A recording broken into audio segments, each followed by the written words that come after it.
नमस्कार, स्वागत है आपका बुलेटिन के special segment CM highlights today में। मैं हूं आपके साथ पल्लवी परिहार।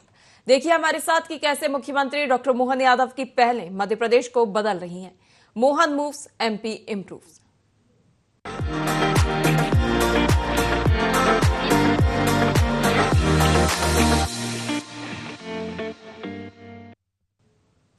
चलिए रुक करेंगे खास खबरों की ओर। मुख्यमंत्री डॉक्टर मोहन यादव ने भोपाल में साइबर पंजीयन कार्यालय का लोकार्पण किया। इस दौरान मुख्यमंत्री के साथ उप मुख्यमंत्री जगदीश देवड़ा भी मौजूद रहे। मुख्यमंत्री डॉक्टर मोहन यादव ने कार्यालय के उद्घाटन को लेकर कहा कि संकल्प जब सिद्ध होता है तो ऐसे कार्यक्रम होते हैं, इससे कई लाभ होंगे। हमने पहले संपदा की शुरुआत की, उसके बाद संपदा 2.0 और अब साइबर पंजीयन कार्यालय का शुभारंभ किया गया है। हमारा प्रदेश बदल रहा है, घर से ही सब काम हो रहे हैं, कहीं किसी को आने जाने की जरूरत नहीं है। हमारा मध्य प्रदेश पहला राज्य है जिसने इस सुविधा को लागू किया है। पंजीयन के सारे जरूरी काम इस साइबर पंजीयन से होंगे। कई आरोप भी ऐसे काम के लग जाते थे, अब इनसे भी मुक्ति मिलेगी। इसके साथ ही गलती की संभावना भी अब खत्म होगी। मेरी लोगों से अपील है कि ज्यादा से ज्यादा उस सुविधा का लाभ उठाएं। संकल्प जब सिद्ध होता तो ऐसे कार्यक्रमों का आयोजन होता है और ये यशस्वी प्रधानमंत्री के दरमियान उनके काम करने के तरीकों में जहां जहां विकास की गुंजाइश है वहां वहां विकास और विकास में जवाबदेही, पारदर्शिता, शुचिता, तत्परता, तीक्ष्णता और नवाचार को पर्याप्त प्रोत्साहन देने के ये प्रकल्पों का अभियान है। जो जिस प्रकार से माननीय देवड़ा जी ने बताया कि हमारी संपदा 1, संपदा 2 और अब ये साइबर पंजीयन, सच में ये एक प्रकार से आज बदलते दौर में जब देश बदल रहा है तो हमारा मध्य प्रदेश भी बदल रहा है और मध्य प्रदेश के अंदर इन सारी बातों को प्रोत्साहन देने के लिए हम आगे बढ़ रहे हैं। कितना अच्छा लगता है कि आदमी अपने घर से सारी चीज कर रहा है। बैंक वाला बैंक में बैठा है, पंजीयन करने वाला पंजीयन के ऑफिस में बैठा है, कहीं किसी को आने जाने की जरूरत नहीं। और इस प्रकार से डिजिटल क्रांति के दौर से अब हमारा मध्य प्रदेश एक तरह से इस दौर में सबसे आगे आया है। मुझे नहीं मालूम कि देश में कहीं और अभी लागू हुआ है। पूरे देश का पहला राज्य है।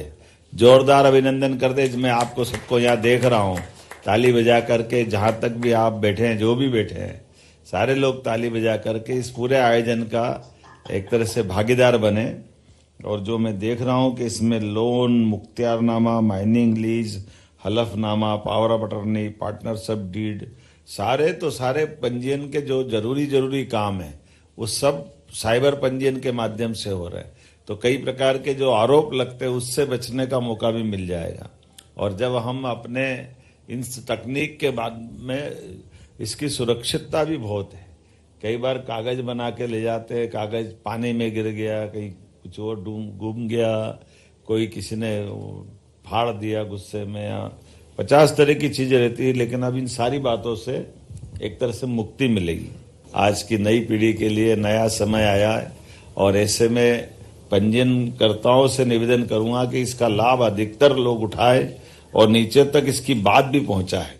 मुझे इस बात की प्रसन्नता है, मध्य प्रदेश सरकार साइबर के क्षेत्र में बहुत सारे प्रकार के डिजिटल नए प्रयोग करती जा रही है। हमारी सरकार ने सबसे पहले संपदा 1, जिसके आधार पर सभी प्रकार के नामांतरण, बंटवारे, राजस्व संबंधी पंजीयन के काम प्रारंभ किए थे। संपदा 2 के माध्यम से पटवारी रिकॉर्ड जो राजस्व का होता है वो पूरा करीब डिजिटल कर दिया। उसी सिलसिले में मैं माननीय उप मुख्यमंत्री जी को बधाई देना चाहूँगा। ये साइबर पंजीयन का जो नया क्रम चालू हुआ है, जिसके आधार पर 75 अलग अलग प्रकार के हमारा अपना पावर ऑफ अटर्नी बनाना हो, लोन दिलाना हो, हमारा शपथ पत्र देना हो, बैंक से जुड़े हुए अलग अलग प्रकार के लोन से या कोई योजनाओं से जुड़े हुए हमारे विभागों के दस्तावेजीकरण का काम है, वो सब इसमें जुड़ा है। यहाँ तक कि अगर हाउसिंग बोर्ड और प्राधिकरण की प्रॉपर्टी भी आप लेन देन करते हैं तो उसके लिए भी आपको कहीं आने जाने की जरूरत नहीं। अपने घर से बैठ करके इस पेपरलेस तरीके से डिजिटलाइजेशन के आधार पर साइबर पंजीयन करा सकते हैं। और इसको सफलतापूर्वक अभी तक लगभग 14.5 लाख पंजीयन करके इसका ट्रायल लिया गया। मध्य प्रदेश विधानसभा के बजट सत्र की आज शुरुआत हुई, जिसमें राज्यपाल के अभिभाषण के दौरान विपक्ष ने हंगामा किया और कार्यवाही कल तक के लिए स्थगित हो गई, जिसे लेकर मुख्यमंत्री डॉक्टर मोहन यादव ने कहा कि कांग्रेस नेता संसदीय कार्यप्रणाली को समझने में भी गलती करते हैं। यही कारण है कि कांग्रेस अपनी विश्वसनीयता लगातार खो रही है। बजट का अभिभाषण भविष्य का आईना होता है। आगे जाकर के पूरे सदन में इस पर चर्चा होती है। चर्चा में भाग लें, अच्छी बात है। विपक्ष में हो तो सरकार की कमजोरी बताओ। मर्यादा के पार जाकर राज्यपाल के अभिभाषण का विरोध करते हैं तो अच्छी बात नहीं है। कल से सकारात्मक रूप से सदन में इस पर चर्चा होगी। सरकार सभी बातों का जवाब देने के लिए तैयार है। तो वहीं वंदे मातरम को लेकर सीएम ने कहा कि हमारे लिए सौभाग्य की बात है, भारत सरकार ने निर्देश जारी किए। वंदे मातरम के साथ सत्र की शुरुआत हुई। वंदे मातरम के आधार पर आजादी के पहले कई देशभक्तों, क्रांतिकारियों और शहीदों ने आजादी की लड़ाई लड़ी थी, लेकिन कांग्रेस से तो वंदे मातरम को भी काटने और बांटने का काम किया है।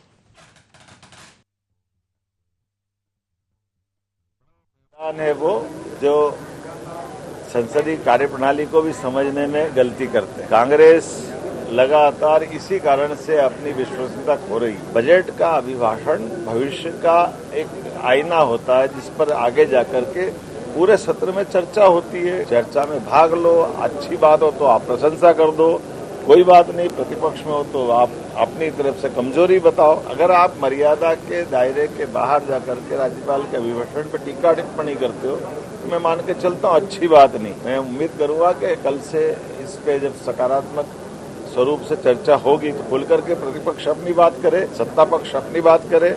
हम सभी बातों का जवाब देने के लिए तत्पर हैं और हम अपनी सरकार को पारदर्शिता से, शुचिता से और लोकतांत्रिक परंपरा में जुड़ करके चलाना चाहते हैं। उम्मीद करते कांग्रेस भी इस बात को लेकर चलेगी। वंदे मातरम के 6 छंदों का आनंद यशस्वी प्रधानमंत्री की भावना के अनुसार भारत सरकार ने निर्देश जारी किए। वंदे मातरम के साथ सत्र के प्रारंभ की शुरुआत हुई। हम भाग्यशाली हैं। बंकिम चंद्र चट्टोपाध्याय जी द्वारा रचित वो वंदे मातरम, जिसको आजादी के पहले कई सारे देशभक्तों ने, क्रांतिकारियों ने, शहीदों ने देश में आजादी की लड़ाई लड़ी थी, लेकिन कांग्रेस ने इस वंदे मातरम को भी काटने बांटने का विश्वास रखा था। मुझे इस बात की प्रसन्नता है, संसदीय जीवन में हमने सबने एक साथ वापस उस वंदे मातरम को एक साथ गा करके आनंद के साथ सत्र का प्रारंभ